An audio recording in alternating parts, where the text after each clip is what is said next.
20s is hard. It's not a easy decade. There's so many things and transitions. We're still trying to figure ourselves out. Today I am diving into some valuable lessons that I wish I knew in my 20s. I'm officially 30. I've been 30 for about 6 months now, and I want to share with you these lessons.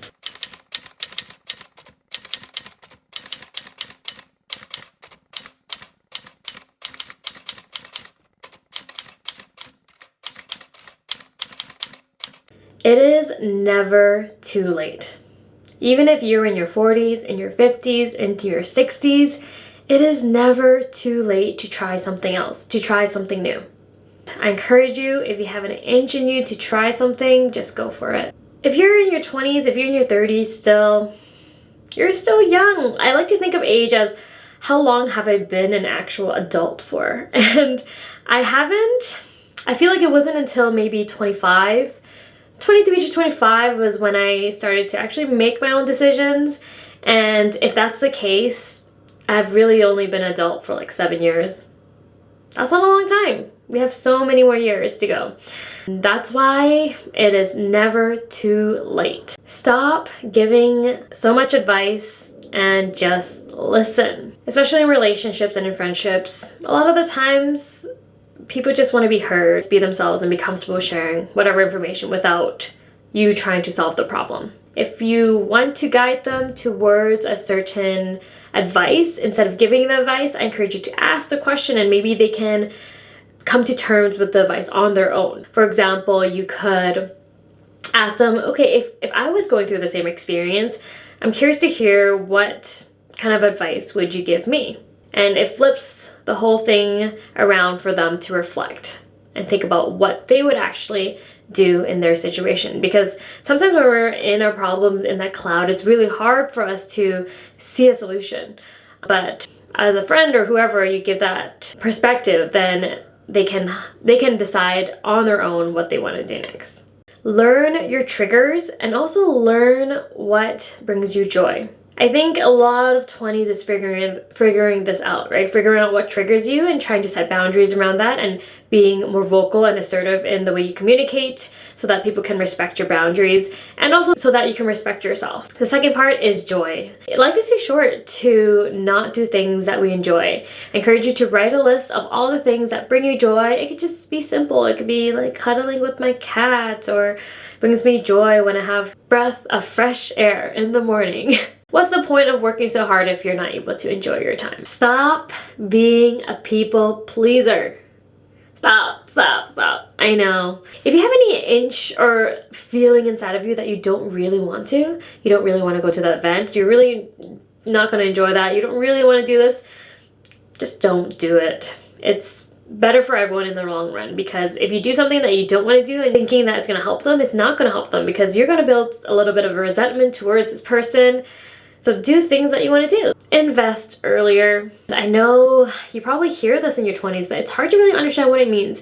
And if I were to give myself a recommendation, I would just go ahead and buy an investment. Just download Simple. This is not financial advice, but the purpose of this is just get started, right? It's when you actually take action for that first step, that's when you'll start getting more interested in learning more about it. Put $10 in, $50 in. You can start with that, and then as you're auto depositing and investing, you can learn more about investments and decide which method, which style of investing you want to go over time. I wish I invested earlier, for sure. If you're not the greatest financial situation, I would encourage you just to start with building that emergency fund. Start off with $500, $1,000. If I were to go back, definitely would have either put my money into a TFSA and invest in that, or for an emergency fund, I would play it more on the safe side. So I would probably put into a cash account such as Simple, which gives you 4% cash back for keeping your savings there, and that can be your emergency fund. I definitely wouldn't put your emergency fund into an account that's risky, because yeah, you might need it, and that's the point of it. It should be accessible. If you would like to use my referral code for Simple to get $25, feel free to use the referral links below. Try not to focus all your energy into finding a romantic relationship. 20s, it feels like everyone is trying to look for the one. And I think it's hard not to get caught up in the noise, but there's so much more. I'm not saying that you shouldn't look for romantic love, but there's so many types of relationships I encourage you to explore as well. If you find it really difficult to get into a relationship and to maintain a romantic relationship, I encourage you to practice being in a relationship with other people in your life. It can be with friends, it can be with family, it can be with cousins, it can be with colleagues. These are all relationships. When you build that skill of, being in a relationship, those skills are transferable to all types of relationships. So start with the people that you know. I wish I started entrepreneurship earlier. Yeah. You learn so much. It builds your confidence. You feel like you're more capable to do more things. You feel more confident in career changes because you're getting used to the unpredictability and the grit it takes to do something on your own and get started and just be out there. Yeah, I wish I started earlier.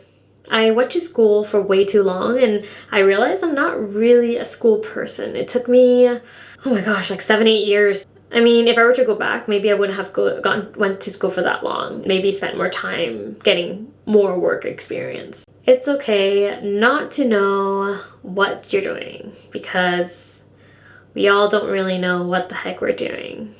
And you're not alone in this. As you get older, just kind of accept a little bit more of the uncertainty. It'll be fine. You'll be fine. You got it. Connect the dots of your life. I got this from one of my mentors back in university. She kept saying connect the dots and try to connect the dots in your life. It didn't really click at that time, or it didn't really make that much sense, but as I get older, I reflect on my past, it all starts to make sense. All the little jobs I've done, all the people I met, all the little extracurricular activities. If you combine it all and combine the joys and combine your strengths, then you will find your superpower. When you get better at understanding your strengths, it's easier to make decisions in your life. It's easier to make decisions in your career, and it's easier to make decisions overall because you know where you do best. So think to your past, think about what brings you joy, think about your strengths, connect them. I think that's a great strategy to help you consider certain careers, knowing your strengths. It's good to change things up once in a while because when we have new experiences, we try new things, our brain gets activated in different ways. It helps us slow down time because when we're constantly in the rat race and the same routine, months go by way too quickly. It's fun to change it up because you really get to explore new things, learn more about yourself, and time will go just a little bit slower. Know Parkinson's law. I'm going to read the definition of Parkinson's law. Parkinson's law is the idea that your work will expand to fill the time allotted for its completion. Okay, let me explain. Basically, if you give yourself a 1-year deadline for something, it will take you a year. If you give yourself a 3-month deadline, it will take you 3 months. We will fill up the space until we need to get it done. And I wish I knew this earlier because you have to give yourself earlier deadlines, which will help you complete things faster and earlier, right? If we give ourselves a year, we will take a year. If we give ourselves 2 days, we can complete it in 2 days. Stop comparing yourself. It's not helpful. Comparison is the thief to joy. It's not going to serve you. I think there's a twist to it. You can use other people as inspiration to help you grow. Like, oh, I love her lifestyle. Like, I listen to a bunch of YouTubers. I'm like, I love that lifestyle. I would love that. And she inspires me. Rather than feeling jealous and comparing yourself and lowering your self-esteem. So if you feel like you compare yourself often, sometimes it's hard to not. And if you do, just try to see how you can find inspiration from that person to help you grow rather than to break you down more. 20s was a little bit of a grind in a interesting way, and I'm really looking forward to my 30s. It's going to be a good decade. You do have more appreciation as you get older. It's hard to be present when you're young because there's just so much in your mind, all the pressures from people and social media. It's hard. Sometimes you just have to get through that grind. To be honest, I'm not sure I would have been able to learn these lessons any quicker. It's hard to say, right? If you were to go back in time and maybe if I had different mentors, maybe if I had different experiences. But honestly, I think it just took me the amount of time it took me. At that age, I wasn't even thinking, like, especially in the first few years of university and college, I was not really owning up to school and not really owning up to my own responsibilities. Because in high school, you're given directions for everything. And once you leave high school, university and college, there is directions, but you got to study and be disciplined on your own to get the work done. Honestly, I didn't even care. A lot of people don't know, but the first year of college, I didn't even show up to my midterm. And I paid for school all on my own. I literally would not show up because I was out with my friends. I failed, I think, like 4 courses. But eventually, I learned how to study. But it took me 8 years. If you are in university, it's taking you longer than expected, it's okay. You'll be fine. That's it. That's it. If you like this video and you want more of these type of videos, or if you have any suggestions, please leave a comment, like this video, subscribe, turn on the notification bell, and I will see you soon. Bye.